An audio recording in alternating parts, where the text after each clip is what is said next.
میرے والد صاحب نے وہاں پہ ہارنے کے باوجود وہاں کے لوگوں کے لیے کی، اور جو سب ڈویژن اس وقت ہے گریز، اس کو بھی لانے میں صرف اور صرف میرے والد صاحب کا ہاتھ ہے۔ اس کے بعد جب 2014 تک ہم انتظار کرتے رہے، کانگریس پارٹی کی طرف سے بالکل بھی سپورٹ نہیں ملا، اور خاص کر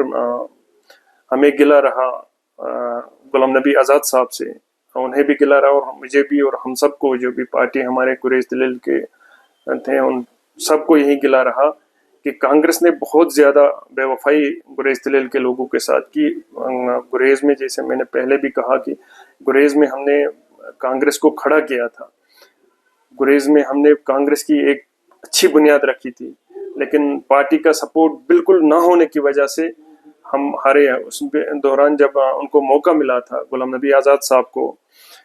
تو اس دوران انہوں نے یہاں پہ ایسے لوگوں کو MLCs بنائے جن کی کوئی پولیٹیکل بنیاد ہی نہیں تھی، ایسے لوگوں کو انہوں نے آگے کیا۔ جب یہاں پہ کانگریس کی حکومت تھی، سینٹر میں بھی کانگریس کی حکومت تھی، لیکن اس کے باوجود ہم کانگریس کے ساتھ جڑے رہے، کافی مسائل اس بیچ رہے، لیکن میرے والد صاحب تھے، وہ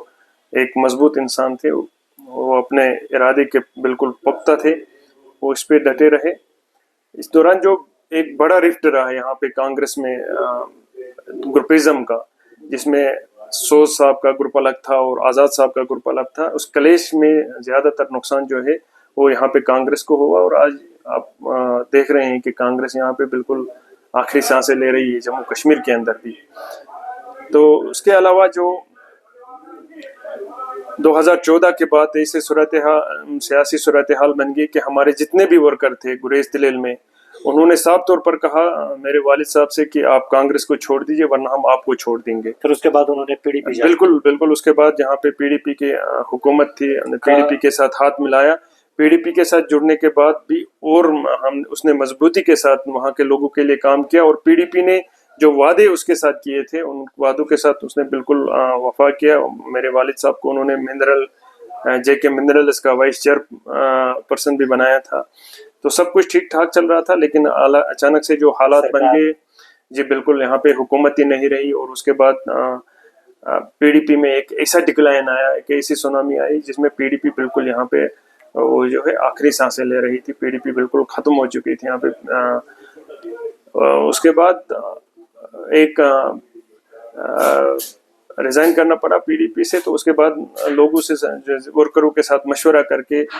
میرے والد صاحب نے یہ ڈیسیجن لیا کہ لوگوں کی بہتری کے لیے، وہاں کے جو غریب لوگ ہیں جنہوں نے سٹرگل کیا ہے، وہ ہر ایک سیکٹر میں آج تک سٹرگل کرتے آئے ہیں، ان کی بہتری کے لیے انہوں نے ارادہ کیا اور مشورہ کیا، ہم سب نے مل کے مشورہ کیا کہ ہم بھارتیہ جنتا پارٹی کے ساتھ اپنا ہاتھ ملائیں گے، اور تب سے لے کے الحمدللہ ہم نے بھارتیہ جنتا پارٹی کے منڈیٹ پہ وہاں سے الیکشن لڑا گریز دلیل سے۔ اس سے پہلے میں نے DDC کا الیکشن دلیل سے BJP کے سیمبل پہ ہی جیتا، پورے نارتھ کشمیر میں واحد کیسا کینڈیڈیٹ تھا جس نے BJP کے ٹکٹ پہ میں نے جیتا۔ اور اس کے علاوہ جب ہم نے اسمبلی کا الیکشن ہم نے وہاں سے لڑا، تو اسمبلی کے الیکشن میں بھی ہم 1000 ووٹ کے مارجن سے پیچھے رہے، لیکن پورے کشمیر کے اندر میرے والد صاحب واحد کینڈیڈیٹ تھے BJP کے جو بالکل اتنے نیرو مارجن سے وہاں پہ الیکشن ہارے۔ تو ایک بہت بڑی شخصیت کے وہ مالک تھے، چاہے ان کا سیاسی کیریئر ہو یا بطور ایک استاد انہوں نے جس طریقے سے خدمات انجام دیا سوسائٹی کے لیے، اپنے لوگوں کے لیے، وہ بالکل ناقابل فراموش ہے۔ لوگ ہمیشہ ان کو یاد کرتے رہیں گے، اور ان کا جو مشن ہے، ہم سب نے ارادہ کیا، ہم سب مل کر اس کے مشن کو آگے بڑھائیں گے، لوگوں کی بہتری کے لیے کام کریں گے۔ آج بھلے ہی وہ ہمارے بیچ میں نہیں ہے، لیکن ان کے سکھائے ہوئے جو راستے ہیں، ان کے سکھائے ہوئے جو نقش قدم ہیں، بالکل اس پہ ہم چلیں گے، آگے بڑھیں گے ہم، اور انشاءاللہ جو بھی اس کے ادھورے خواب رہ گئے ہم ان کو پورا کرنے کی کوشش کریں گے۔ جیسا جس طریقے سے اب فقیر محمد خان صاحب کی موت کے بعد آپ کی پارٹی کی گریز سے یا پھر عوام کی ساری ذمہ داری آپ کے کندھوں پہ ہے، کیا آپ عوام کی خدمت BJP میں ہی رہ کر کریں گے یا پھر آگے کچھ اور ارادہ ہے؟ دیکھیے ایک بات میں یہاں پہ اور ایڈ کرنا چاہوں گا. سب سے پہلے جو میرے والد صاحب کا جو بھی ڈیسیجن ہوتا تھا وہ ہمیشہ سے ہی عوام دوست رہا ہے. پرو پیپل جو ڈیسیجن لیتے تھے جس سے لوگوں کو فائدہ ہو, جس سے غریب لوگوں کو, عام لوگوں کو فائدہ ہو. اور جیسے میں نے پہلے بھی کہا کہ جب انہوں نے ایم ایل اے بنے تھے 1996 میں 2002 تک انہوں نے نیشنل کانفرنس کی بنیاد وہاں پہ رکھی, اور آج تک جو نیشنل کانفرنس وہاں سے جیتتی آئی ہے یہ ان کی ہی دین ہے, ان کے ہی بنائے ہوئے وہاں پہ راستے ہیں جن کا فائدہ نیشنل کانفرنس کو ملا, اور ان کو کوئی بھی محنت کرنی نہیں پڑی کیونکہ انہوں نے ڈائریکٹ جتنے بھی لوگ تھے ان کو نیشنل کانفرنس میں جوائن کرایا تھا. اور بعد میں جو نیشنل کانفرنس نے اس کے ساتھ دھوکہ کیا وہ اپنی جگہ ہے. بہت انہوں نے بڑی بے وفائی نیشنل کانفرنس کی لیڈرشپ نے بھی اس کے ساتھ کی. تو یہی جیسے میں نے پہلے بھی اس بات کا ذکر کیا کہ اتار چڑھاؤ ان کی سیاست میں رہا ہے, بہت سیاسی کیریئر میں رہا. اور جہاں تک اب یہاں سے آگے کا تعلق ہے, دیکھیے سب سے پہلے تو میں پراؤڈ فیل کرتا ہوں کہ ہم بھارتیہ جنتا پارٹی کا حصہ ہے. بھارتیہ جنتا پارٹی ایک ایسی پارٹی ہے جو پورے ورلڈ کی سب سے بڑی لارجسٹ پولیٹیکل پارٹی ہے, اور اس پارٹی میں رہ کر میرے والد صاحب نے ایک نئے گریز دلیل کی بنیاد رکھی ہے, اور نئے گریز دلیل کا انہوں نے خواب دیکھا ہے. اسی خواب کو میں آگے لے کے چلوں گا. پارٹی ہماری یہی ہے اور انشاءاللہ یہی رہے گی ہماری پارٹی. انشاءاللہ جس مضبوطی کے ساتھ ہم نے وہاں پہ اس کی بھارتیہ جنتا پارٹی کی بنیاد وہاں پہ رکھی ہے, محنت کی ہم نے پچھلے 4-5 سالوں سے, اس محنت کو اور ہم مضبوطی کے ساتھ آگے لے کے جائیں گے, اور آگے والے وقت میں ایک گریز دلیل میں بھارتیہ جنتا پارٹی کا ہی انشاءاللہ بول بالا وہاں پہ ہوگا. ایک آخری سوال آپ سے رہے گا کہ کیا اب بھارتیہ جنتا پارٹی اعجاز خان کو اسی طریقے سے سپورٹ دے گی جس طریقے سے مرحوم فقیر محمد خان کو دے رہی تھی؟ کیا امید ہے آپ؟ جی بالکل, مجھے پورا اپنی جگہ پہ بھروسہ ہے, امید ہے. پارٹی لیڈرشپ ہے ان کو مجھ پہ بھروسہ ہے, مجھ پہ یقین ہے, کیونکہ میں پارٹی کے اسمبل پہ جیتا ہوا کینڈیڈیٹ ہوں, اور پارٹی نے اسی بھروسے پہ مجھے گریز دلیل کی ذمہ داری پہلے ہی میرے کندھوں پہ ڈالی ہے. محنت کر رہے ہیں ہم, ہر شعبے میں محنت کر رہے ہیں, آگے چلنے کی کوشش کریں گے انشاءاللہ, اور مضبوطی کے ساتھ کوشش کریں گے اور آگے بڑھیں گے. اور بھارتیہ جنتا پارٹی میں رہ کے ہمارے لیے جو سب سے بڑی فخر کی بات ہوتی ہے وہ ہمیں حب الوطنی, جو وطن کے ساتھ, اپنے ملک ہندوستان کے ساتھ جو پیار, جو محبت اس پارٹی میں دیکھنے کو ملتا ہے, وہ ہمارے لیے سب سے بڑی چیز ہے, سب سے بڑی بات ہے. پہلے ہمارا ملک ہے تو پھر سب کچھ ہے, پھر پارٹی بھی ہے, پھر ہم بھی ہے. تو انشاءاللہ اسی سوچ کے ساتھ ہم آگے بڑھیں گے, اپنے ملک کی خدمت کرتے رہیں گے, اپنے لوگوں کی خدمت کرتے رہیں گے, اور اپنے والد صاحب کا جو مشن ہے اس کو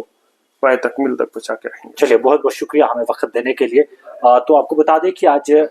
مرحوم فقیر محمد خان صاحب کے لڑکے اور ڈی ڈی سی تلیل اور بی جے پی کے سینئر لیڈر اعجاز خان صاحب ہمارے ساتھ تھے. آج کسی سیاست یا سیاسی پارٹی کو لے کر بات نہیں ہوئی, زیادہ تر فقیر محمد خان صاحب کی زندگی کو لے کر بات کی کہ سیاسی کیریئر کہاں سے شروعات کیا, پھر کتنی مشکلات تمہیں آئی, کتنی سیاسی کیریئر میں اس کے اتار اور چڑھاؤ آئے, پھر کیا ہوا, سارا کچھ آج ہم نے ڈیٹیل میں بات کی, کیونکہ فقیر محمد خان صاحب کی زندگی کے بارے میں شاید یہ پہلا انٹرویو ہوگا جو ڈیٹیل ہم نے کیا ہے. تو امید ہے کہ